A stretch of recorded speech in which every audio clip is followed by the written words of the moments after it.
So the North and the South will develop completely differently. And those economic differences, one, will help determine who will win the Civil War when it does come, but also so much of the economic differences centered around slavery. And that is the major difference between the North and the South. The South, its entire system will become dominated by slavery because it's dominated by cotton. Now, slavery, as you well know, is incredibly controversial. The United States had slavery for about 250 years. As of 2020, the United States has not had slavery for about 150, a little over 150 years. So it's been a slave country a lot longer than it has been a country without slavery. And slavery in the United States was never just about slavery. It was always African slavery. So you cannot separate slavery and the issue of race in the United States, which is not true everywhere. That is why it is so controversial, and that is why it is so important to understand a little bit about slavery. Now, there are a few assumptions I make when talking about slavery that I need to get out of the way before I get into a discussion of it. First and foremost, slavery is just wrong. It's morally wrong. It is indefensible. And there's nothing that can be said to make slavery right. The reason I mention that, two reasons. One, I don't want to have to start every sentence with, and slavery was wrong. So that is just a given. It is wrong for one human being to own another human being. And also, there are a lot of attempts to try to justify slavery, and it's just a bad practice. Don't do it. For example, some people say, well, Africans were enslaving each other in Africa. That is true. So what? Because they were enslaving each other in Africa and then selling each other to slave traders, does that mean it's right in America? No. It means it's wrong in Africa and it's wrong in America. You'll also hear people say in the North they had wage slaves. Irish came over as immigrants. They worked in factories and were paid horribly and were treated horribly. That is absolutely true. In general, living in the 1800s was terrible for almost everyone. And there are a lot of people in the North that were treated absolutely horrible, but they weren't. It's called chattel slavery. Chattel slavery, that is a legal term. That's what makes African slavery so much different than any other group. Chattel slavery means that they were movable personal property. That's what chattel property means. It's movable personal property. That means slaves were legally like a horse or a watch or a dresser, which means, and this is what makes slavery, chattel property different from everything else, what makes slavery different from everything else, slaves can be bought, they can be sold, they can be traded, and they can be punished indiscriminately. Some states had laws against punishing too harshly, but enforcement of them was very, very rare. Because obviously, who's going to tell the police, and what are the police going to do? That is what makes slavery so much different. Other groups have been treated terribly, but no other group was considered chattel slavery and had entire governments created around the institution of slavery. Now, the third assumption is slave treatment varied wildly. If you would like examples of slave owners that were really great to their slaves, I can give you that. There was a slave owner I've read about in Texas. She never whipped a single slave, and she taught them how to read, even though it was illegal. You'll also hear examples of slaves, after they get their freedom, staying with their owners. So there's examples of slaves being treated well. I can also give you examples of slaves owners that they made it a point to whip one slave 20 times every day on their plantation just to send a message to the rest of the slaves. There are the things that were done against slaves are horrible. The worst punishment, one Thomas Jefferson used, was selling children from their parents as a way to punish the slaves. That was the worst punishment for parents, obviously. That is what makes slavery so much different. So those are the assumptions that we are starting with, and they're important to remember. Now, why did slavery begin? As we mentioned, it's started primarily for economic reasons. It's not like Southerners were just inherently terrible and wanted to enslave people, and it's not like Northerners were inherently more moral of people. If Northerners could have grown cotton, they would have, because it would have been it meant more money. But they couldn't, so they didn't have cotton. So that is why the South will be the only part of the country that has slavery. After the American Revolution, the North got rid of it. The South will have it up until 1865 because they had an economic need for it. The United States, land rich, labor poor. So the next question, which to many of you will seem obvious, was slavery profitable? And this sounds like a dumb question, but there are historians that have made their life objective to say Civil War was not about slavery, and there are books that say slavery was not profitable. I know people with their PhDs that say slavery wasn't profitable. The implied message is Southerners just had slavery because out of the goodness of their hearts to uplift blacks, and that's what some slave owners said too at the time. We know this is not true for two reasons. One, plantations are giant companies. They're giant corporations. What do all companies and corporations do? They keep books. If you're going to have a successful company, you need to know how much money is coming in and how much money is going out. And every major plantation, remember plantations, those are successful businessmen.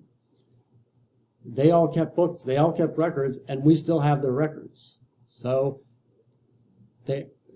economic historians have gone in and added up every dollar that was spent buying slaves, spent keeping slaves fed, housed, and the conclusion is, depending on the plantation, slaves earn between 8 and 12% interest back, or 8 to 12% of their cost back every year. So on average, a slave is a one-time large purchase, but then you'll get 10% of what you paid back every year, which means after 10 years, the slave will be paid off, and after that, it's just profit. Also, slaves reproduce. They have kids, and those don't cost anything. So that's one way we know is you cannot argue with the numbers from the plantation records. The other way we know slaves are expensive, or slavery is profitable, is because how expensive they were. And they are insanely expensive.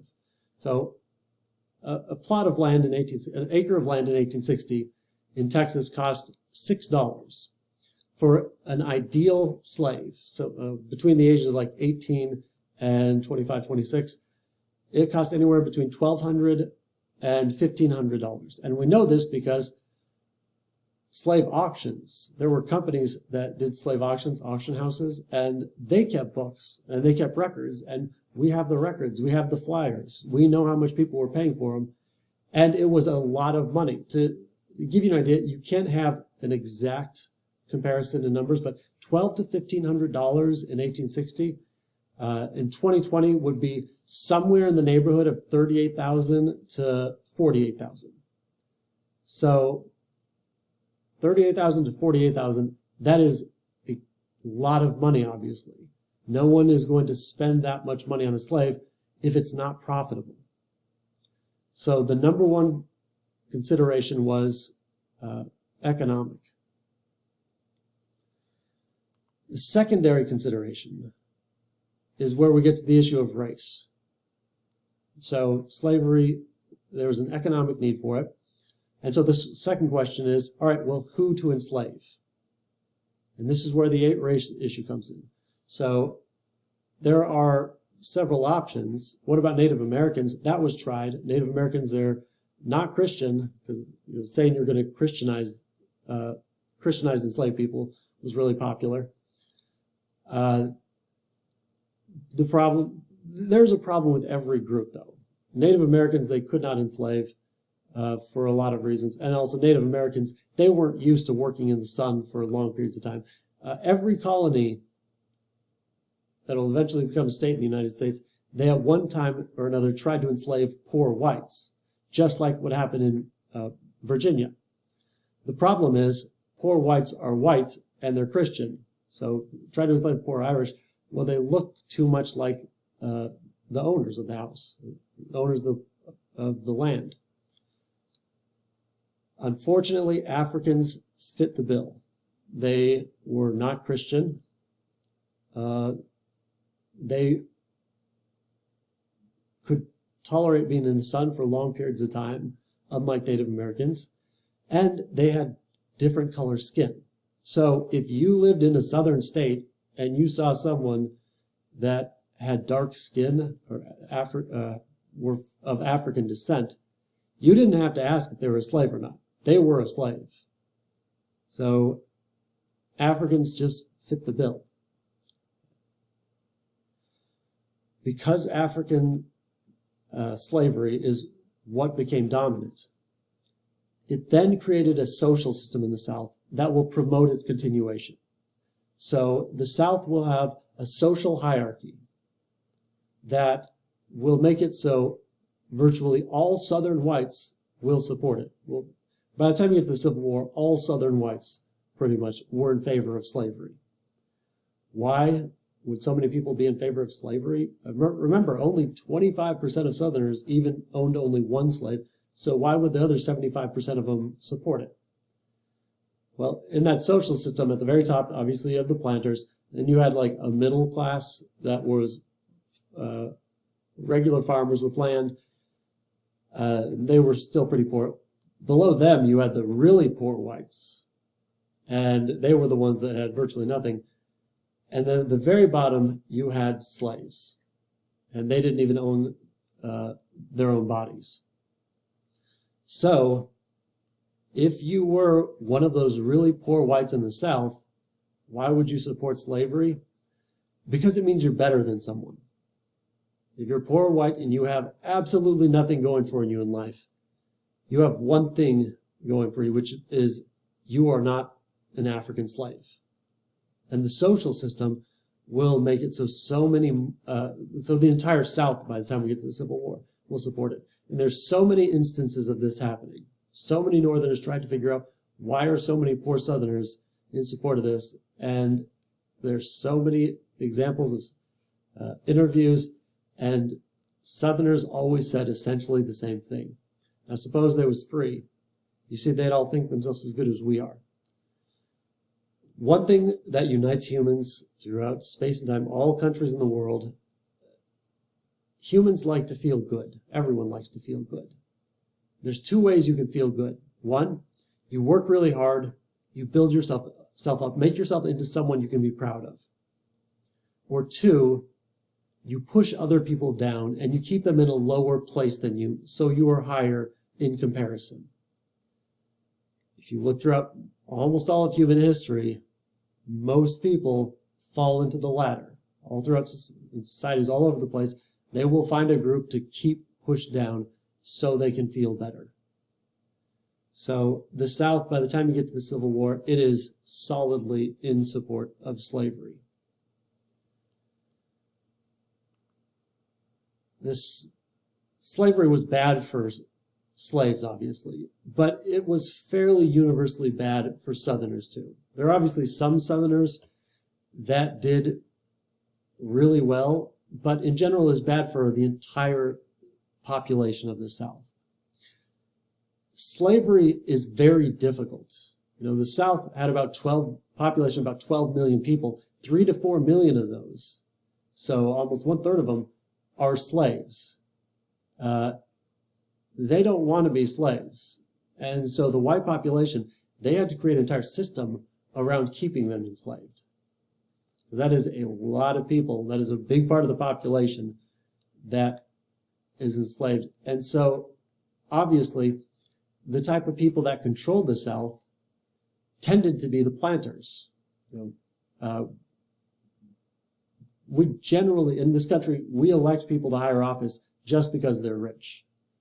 Being wealthy is like our criteria for getting into politics. It's true that it was true that it's true now. Denton, Texas, once elected a mayor because they had won the lottery. So they had won the lottery, so that they must know what they're doing in life. That is just the norm, and that's what happened in the South. The only people that could win political office by the time you get to the 1850s and throughout the 1850s, and you can look at all the political leaders, they all were pro-slavery. And especially the planters, only 4% of households in the South were planters, but planters especially dominated Southern politics.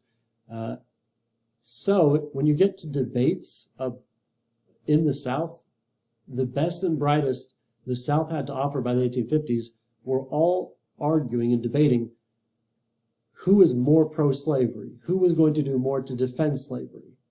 And John C. Calhoun, at one point an all-out nationalist, his arguments in favor of slavery become completely dominant.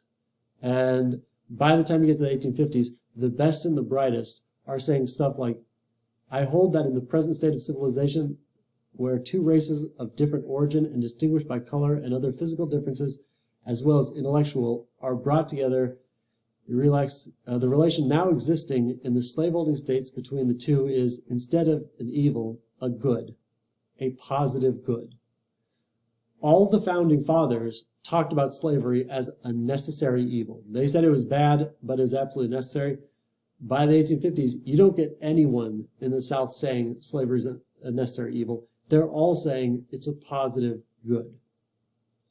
And so, because all politics is dominated by this one group of people, slave owners, the South becomes politically one party.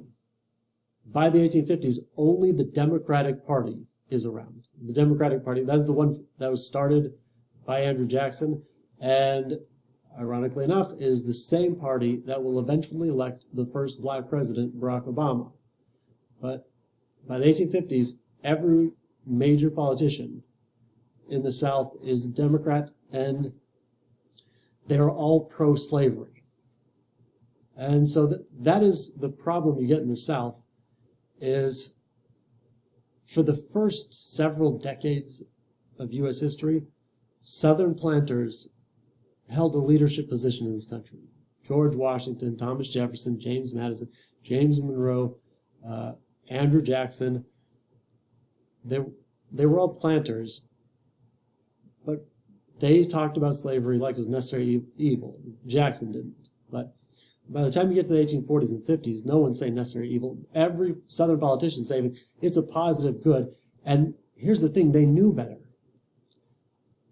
They would say in public, slavery is a positive good, but we know that they were saying that in public, but they always did things to let everyone know that even they knew better. We have diaries and journals, and in those some public figures that would defend it, they would admit they knew it was wrong. A woman named Mary Chestnut, the planter's wife. God forgive us, but ours is a monstrous system. Like the patriarchs of old, our men live all in one house with their wives and their enslaved concubines. And the mulattoes, mulattoes half black, half white, one sees in every family partly resembles the white children. Any lady is ready to tell you who is the father of all the mulatto children in everybody's household but her own. Those, she seems to think, drop from the clouds. So on plantations, there would be a lot of mulatto kids that looked like the father, and the wives couldn't protest. They couldn't say anything against it, because then they'd be speaking out against slavery. We also know this because slave owners would would free their slaves. Well, if you free, when they died, they freed their slaves. If you free your slaves, you're sending a very clear message. You know they don't want to be enslaved. Well, you can't say slavery is good and slaves want to be enslaved and free them. So southern states will have to pass laws prohibiting the freeing of slaves because it goes against their basic message. So throughout the South, they will be saying one thing, even though deep down they knew it was a problem. And they weren't able to think critically. That's why some of the best schools will be in the North, and the South will give up their leadership role. Slavery, by the time you get to the 1860s or 1850s, slavery had been abolished in Mexico, all over Europe, and there were a lot of people saying slavery is wrong. And that is how Southerners, that is a big reason Southerners will become more and more defensive of it.